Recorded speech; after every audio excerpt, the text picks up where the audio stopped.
Hello everyone, দেখো আজকে যেই অ্যাডভান্সের একটা ডিফিকাল্ট কোয়েশ্চেন ইলেকট্রোস্ট্যাটিক্সের অঙ্ক। এই অঙ্কটা করতে গেলে তোমার সমস্ত কনসেপ্ট লাগবে, মানে ক্লাস 11-এর মোমেন্ট অফ ইনার্সিয়া থেকে শুরু করে যা যা আছে, রোটেশন থাকলে, সার্কুলার মোশন লাগবে, সব কিছু লাগবে এখানে। তা অঙ্কটাকে দেখো, কোশ্চেনটা দেখো বোর্ডে দেওয়া আছে, বলা আছে যে 2 beads each with charge q and mass m. দুটো বিটস আছে, একটা চার্জ কত, দুটো চার্জ হচ্ছে কিউ, মাস কত এম। দেন বলছে on a horizontal frictionless non conducting circular hoop of radius R, ঠিক আছে। দেন বলছে একটা কি হচ্ছে অন অফ দ্য বিটস, বলছে one of the beads is fixed, okay. এবং আর একটা কী বলেছে, আর একটা বিট কী করেছে আমার অ্যাঙ্গুলার ফ্রিকোয়েন্সি সে কমপ্লিট করছে, ঠিক আছে। তাহলে বলেছে যে the square of the angular frequency অপশানে কোনটা আছে সেটা বার করতে হবে। ছবিটাকে ভালো করে দেখো, হ্যাঁ, ছবিটা কীরকম হবে, বলেছে যে একটা সার্কুলার হুপ রয়েছে। তাহলে দেখো আমি একটা ড্র করছি, এইটা একটা সার্কুলার হুপ, এই একটা সার্কুলার হুপ এরকম করা আছে। তাহলে এই সার্কুলার হুপের এইটা হচ্ছে সেন্টার ও, আর এইটা হচ্ছে রেডিয়াস আর, ঠিক আছে। ধরলাম এখানে একটা কি আছে, বিটস আছে এ পয়েন্টসে, আর এখানে একটা বিটস আছে বি পয়েন্টে, দুটো বিটস রয়েছে। মাস কত, তাহলে এই বিটটা গ্লু করা আছে, গ্লু করার জন্য ফিক্সড আছে, তাহলে বলতে কি দিস ইজ ফিক্সড, এটা কি আছে ফিক্সড করা আছে। আর এটা কি, এটা হচ্ছে অসিলেশন করবে, এইভাবে কি করবে অসিলেশন করবে এইভাবে, তাহলে ইকুইলিব্রিয়াম পজিশন থেকে অসিলেশন করবে।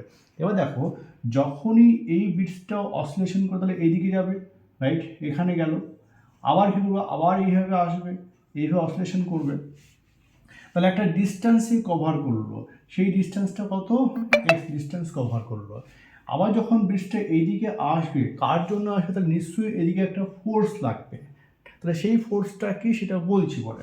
এবার দেখো এইখান থেকে ব্রিজটা এইখানে এসেছে, ধরলাম দিস ইজ পয়েন্ট সি, তাহলে ডিস্টেন্স কত এ সি, তাহলে এইটা হচ্ছে এ সি, রাইট। তাহলে এটাও বিটস মাস এম, চার্জ কত কিউ, এরও চার্জ কত কিউ, তাহলে দুটো চার্জের মধ্যে ফোর্স কত, কুলম্বিক ফোর্স হচ্ছে k into Q square by এই ডিস্টেন্স স্কোয়ার, তাই তো। তাহলে এইটাকে আমি বলতে পারি the electrostatics force, the electrostatics force, right, between the two bits, between two bits of charge small q কত হবে f, ফর্মুলা কি, f হচ্ছে k into Q square by হচ্ছে ডিস্টেন্স আর স্কোয়ার, ডিস্টেন্স বলতে কত এ সি, রাইট। এবার দেখো যখনই চার্জটা এখানে গেছে, তাহলে একটা এখানে অ্যাঙ্গেল করেছে, সেই অ্যাঙ্গেলটা কত theta, right. This is point O, তাহলে এখান থেকে এই পয়েন্টে নাম দিলাম, ধরে অ্যাড করে দিলাম, এইটা হচ্ছে অ্যাড করে দিলাম এইভাবে, রাইট। তাহলে এই ফোর্সের ডাইরেকশন কোন দিকে হবে, এই ফোর্সের ডাইরেকশন এই দিকে, ঠিক আছে। আচ্ছা, তাহলে এইটা যদি থিটা হয়, দেখো ও সি এটাও তো রেডিয়াস, আর ও এ এটাও কি রেডিয়াস, তাহলে এটাও রেডিয়াস আর এটাও রেডিয়াস কত আর, ওকে। তাহলে আমরা from the figure O A is equal to O C is equal to radius R, তাহলে if this angle is theta, this also will be theta, right. Electrostatics force এইদিকে, এই ভ্যালুটা এইটা আমি এদিকে অ্যাড করে দিলাম, তাহলে এইটা যদি থিটা হয়, এই অ্যাঙ্গেলটা অবভিয়াসলি কত হবে থিটা। তাহলে এই এফ বলতে এইটা এফ এর দুটো কম্পোনেন্ট, একটা এইদিকে এই কম্পোনেন্টটা হচ্ছে এফ কস থিটা, আর একটা এইদিকে কত হচ্ছে F into sine theta, okay. দেখো তাহলে এইটা যদি থিটা হয়, এটা theta, let this angle is phi, right. তাহলে ফাই কত হবে, ফাই হচ্ছে এক্সট্রিম অ্যাঙ্গেল কি হবে, এই sum of the interior opposite angle, তাহলে 2 ইন্টু থিটা, রাইট। তাহলে থিটা কত পাচ্ছি এখান থেকে, তাহলে থিটা পাচ্ছি এখানে দেখো 5y into 2, right, 5y into 2, ওকে। এবার এখানে দেখো চেক করছি আমরা এইখানে যে তাহলে phi is equal to 2 theta, তাহলে থিটা হচ্ছে 5/2, ভেরি গুড, ঠিক আছে। এবার পার্টিকেলটা কী করবো, অসিলেশন করবে এইভাবে। তার আগে দেখে নাও, এইখান থেকে আমি যদি একটা এখান থেকে পারপেন্ডিকুলার ড্র করি, তাহলে ধরলাম দিস ইজ ডি, তাহলে এই যে ও এডি, তাহলে এডির ভ্যালু কত হচ্ছে, এডির ভ্যালু হচ্ছে আর ইন্টু কস থিটা। আবার দেখো ডিসি এর ভ্যালু কত হচ্ছে, আর ইন্টু কস ইন্টু থিটা। ওকে, কস ইন্টু থিটা। এবার আমরা এখানে চেক করি, তাহলে এইখানে ডিস্টেন্স বলতে ডিস্টেন্স এসি, তাহলে ডিস্টেন্স এসি সমান কত হয়েছে, দেখো এসি আর কস থিটা প্লাস আর কস থিটা, তাহলে কত হচ্ছে 2r cos থিটা। তাহলে এসি ইজ ইকুয়াল টু হচ্ছে আর কস থিটা প্লাস কত হচ্ছে আর ইন্টু কস থিটা, কত পেলাম 2r ইন্টু কস থিটা। তাহলে ইলেকট্রোস্ট্যাটিক ফোর্সের ভ্যালু কত হয়েছে, এফ সমান কি পাচ্ছি, তাহলে এফ সমান পাচ্ছি কে ইন্টু কে মানে কত, কে মানে হচ্ছে 1/4πε0, ঠিক আছে, তাহলে বসিয়ে দিচ্ছি, তাহলে 1/4πε0 right into Q square by হচ্ছে আর, আর মানে 2r cos থিটা, তাহলে 2r ইন্টু কস থিটা, তার কি হলো হোল স্কোয়ার এইটা। এবার যখনই আমরা কি বলেছি পার্টিকেলটা কি করবে, অসিলেশন করবে, তাহলে এইভাবে যখন অসিলেশন করছে তার মানে কি রোটেশনের চাপটা চলেছে, দেখো রোটেশন করছে হবে, হ্যাঁ রোটেশনের ব্যাপারটা চলে আসে এই জায়গাটায়। তাহলে তাহলে অ্যাঙ্গুলার ফ্রিকোয়েন্সি কী হবে, তাহলে এই রোটেশনের জন্য রেসপন্সিবলকে টর্ক, তাহলে what is the torque, torque means হচ্ছে এনি অফ দ্য ফোর্স, মানে এই যে F sine theta about the point O, তাহলে the net torque about the point O, this force into this distance, right. তাহলে so the net torque, so the net torque about the point O, এই point ওর পয়েন্টের রেসপেক্টে is formula কি, যে any of the force F into sine theta, force দেখো এইদিকে হচ্ছে এফ সাইন থিটা আছে, ইন্টু কত ডিস্টেন্স, এই ডিস্টেন্স হচ্ছে এই R, right, into R equal to কত I into alpha.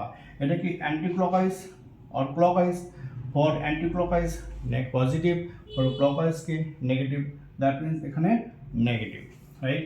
What is I, I means moment of inertia, এই বিটসের মোমেন্ট অফ ইনারশিয়া কত, মোমেন্ট অফ ইনারশিয়া হচ্ছে M into R square. Okay, তাহলে আমি এখানে বসিয়ে দিচ্ছি, দেখো তাহলে এই যে আই মানে হচ্ছে M into R square, alpha, alpha মানে কি, দেখো আলফা হচ্ছে অ্যাঙ্গুলার অ্যাক্সিলারেশন, তাহলে আলফা সমান আমরা বলতে পারি কি D two into phi by কত D into T square, right, this is the angular frequency. তাহলে আলফার জায়গায় কি বসাবো, আলফার জায়গায় বসাবো D two into phi by হচ্ছে ডি ইন্টু টি স্কোয়ার। ওকে, আচ্ছা এইখানে এফ মিনস কত, এফ মিনস হচ্ছে দেখো বলেছি এইটা, তাহলে 1/4 into epsilon not, right, Q square by 2 into R into cos theta, তার কি আছে হোল স্কোয়ার। ওকে, আচ্ছা এইখানে আমরা থিটাকে কি করব, রিপ্লেস করব, থিটা আমরা রিপ্লেস করব এখানে, ইন্টু কত আছে, ইন্টু দেখো আর আছে, আর মানে এখানে আর বসিয়ে দিয়েছি ডাইরেক্ট। ওকে, তাহলে এখান থেকে D two into five by D into T square is equal to এমটাকে নিচে নিয়ে আসছে, তাহলে 1/4 into epsilon not into M. আচ্ছা এই একটা আর এই একটা এখানে ক্যান্সেল হলো, তাহলে এই নিচের এই আরটা এখানে চলে এলো, তাহলে ইন্টু আর এলো। এবার একটু এখানে আমরা সাইন থিটা চলে, এই যে সাইন থিটা, তাহলে এই সাইন থিটাটা হচ্ছে ডান দিকে, তাহলে ইন্টু কত হচ্ছে into sine theta into sine into theta, right, sine theta by কত হচ্ছে, বাই হচ্ছে আর আছে 2r cos থিটা, হ্যাঁ, তাহলে 2r ইন্টু কস থিটা তার হোল স্কোয়ার। ওকে, দেখো আমরা এখানে বলছি থিটা মানে কত, থিটা মানে হচ্ছে 5/2, রাইট, তাহলে থিটার জায়গায় এখানে রিপ্লেস করবো 5/2, তাহলে ডি টু ফাইভ বাই হচ্ছে D into T square equal to, এখানে মাইনাস ছিল এখানে মাইনাস বসে দিয়েছি, তাহলে -1/4 into epsilon not into m into R into এটা করে কথা হচ্ছে 2 ইন্টু আর মানে 4r স্কোয়ার, তাই তো, তাহলে 2 ইন্টু আর কস থিটা, তাহলে কস থিটাকে কি লিখবো 5/2, তাহলে কস 5/2 তার কি আছে, তার হচ্ছে whole square into sine theta মানে কত, থিটা মানে 5/2, এবার থিটা, ইফ থিটা যদি খুব ছোট হয়, থিটা কি ভেরি স্মল হয়, তাহলে if theta is very small, তাহলে আমরা সাইন ফাইকে কি লিখবো, সাইন ফাইকে লিখবো 5/2 লিখবো, তাই তো। তাহলে if theta is very small বা phi is very small, if phi is small, right, then sine phi by 2 nearly equal to কত হচ্ছে 5/2, অ্যান্ড কস 5/2 কে কি লিখবো, এটাকে আমরা 1 ধরে নেবো, ঠিক আছে, কিন্তু ভেরি ছোট, এটা ভেরি স্মল। তাহলে এক্ষেত্রে আলটিমেট কি পেলাম, আলটিমেট পেলাম দেখো এখান থেকে যে d2 square 5/d into T square is equal two minus 1/, তাহলে 4, এটা 4 আর এটা হচ্ছে 4 ইন্টু 4 16 ইন্টু 2, তাই তো। আচ্ছা আর লাইন করছি, তাহলে 1/4 epsilon not into m into 4r square into কত হচ্ছে সাইন 5/2, উপরে হচ্ছে 5/2, উপরে কত আছে, উপরে দেখো ছিল কিউ স্কোয়ার ছিল এখানে, হ্যাঁ, তাহলে এটার উপরে ছিল কিউ স্কোয়ার, তাহলে ইন্টু কিউ স্কোয়ার। আচ্ছা তাহলে আমরা আলটিমেট কি পেলাম, আচ্ছা আর একটা উপরে আর আছে, উপরে ছিল একটা নিচে একটা আর আছে, এই নিচে একটা আর আছে, এই যে আর, রাইট। তাহলে আলটিমেট কি পেলাম, তাহলে d2 5/d into T square is equal to কত পাচ্ছি দেখো, q square by 32 into pi into epsilon not into m into দেখো r cube, right, by into কত, এখানে মাইনাস আছে, মাইনাস হচ্ছে 5। এবার আমরা দেখো, আমরা একটা যখন অসিলেশন হয় তাহলে সেই অসিলেশন ফর্মে পেয়ে গেছি, তাই তো। যখনই অসিলেশন ফর্মে পেয়ে গেছি, তাহলে দিস ইজ আলফা সমান কত হচ্ছে minus into omega square into 5, তাহলে অসিলেশন ফর্মে পেয়ে গেছে। তাহলে এখানে কম্পেয়ার করি, ফর কম্পেয়ারিং করলে ওমেগা স্কোয়ার কত এটা, তাহলে that's means omega square is equal to হচ্ছে যে কিউ স্কোয়ার বাই কত 32 into pi into epsilon not into m into r cube. So this is the answer. দেখো অপশানে যে অপশানটা আছে সেই অপশানটা এখানে অ্যান্সার। তাহলে square of the angular frequency omega is equal to q square by 32 pi into epsilon naught m into r cube. That's a very একটা ইম্পর্টেন্ট একটা অঙ্ক। আচ্ছা আরেকবার বলছি, তাহলে এটা হচ্ছে যেই অ্যাডভান্সের মানে একটা মোস্ট একটা ডিফিকাল্ট একটা অঙ্ক। তা তোমাদের যদি এই অঙ্কগুলো ভালো লাগে তোমরা বন্ধুদের কাছে বা যেখানে লাগবে সেখানে শেয়ার করবে। তোমরা যত বেশি শেয়ার করবে তত বেশি আমি অঙ্কগুলো করতে পারবো। আর কি কি চ্যাপ্টার করলে ভালো হয় তোমাদের যেগুলো লাগবে সেটা আমাকে কমেন্ট করে জানাবে, তাহলে আমি সেই বিষয়ে আরও ভিডিও আমি বানাবো, ঠিক আছে। এটুকুই বলছি, নমস্কার।